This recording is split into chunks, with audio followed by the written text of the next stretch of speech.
നമ്മളിൽ പലരും ജീവിതം ആസ്വദിക്കാൻ മറന്നു പോവുകയാണ്. ഓരോ ചെറിയ നിമിഷങ്ങൾ പോലും ജീവിതത്തിൽ ആവേശത്തോടുകൂടി അനുഭവിക്കാൻ പറ്റുക എന്നത് ഇന്നൊരു അപൂർവ കാര്യമാണ്. നമ്മളിൽ പലരും ദൈനംദിന ജീവിതത്തിലെ തിരക്കുകളിലൂടെ കടന്നു പോകുമ്പോൾ ജീവിക്കാനൊക്കെ എന്ന് മറന്നു.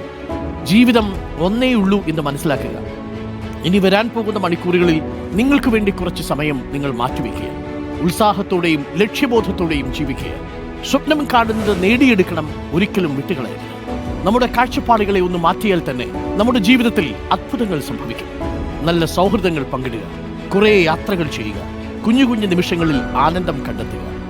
ഇനി ആരെങ്കിലും നിങ്ങളോട് ചോദിക്കുമ്പോൾ ജീവിതം എങ്ങനെയുണ്ട് എന്ന് ചോദിച്ചാൽ അടിപൊളി എന്ന് പറയുമ്പോൾ കിട്ടുന്നൊരു പോസിറ്റീവ് വൈബ് ആയിരിക്കില്ല ജീവിതം എങ്ങനെയുണ്ട്, ഓ ഇങ്ങനെ അങ്ങ് പോകുന്നു എന്ന് പറയുമ്പോൾ കിട്ടുന്ന ഒരു വൈബ്. അങ്ങനെ പറയുന്ന മനുഷ്യരുണ്ടെങ്കിൽ അവർ ഒരുപാട് വ്യാകുലതകളുമായി ആധികളുമായി നടക്കുന്ന മനുഷ്യരാണ്. ആദ്യം ആർക്കാണെന്ന് ഇല്ലാത്തത് അത് നമ്മളിങ്ങനെ പ്രകടിപ്പിച്ചുകൊണ്ട് എന്ത് കാര്യം? അത് നമ്മുടെ ഉള്ളിലൊക്കെ നമുക്ക് നല്ല മുന്നോട്ട് പോകാനുള്ള ചൂട് കൊടുക്കണം. എരിയുന്ന ഒരു എഞ്ചിനിലെ താപനില പോലെ നിങ്ങൾക്ക് മുന്നോട്ട് കുതിക്കാനുള്ള ആവേശം കിട്ടണം.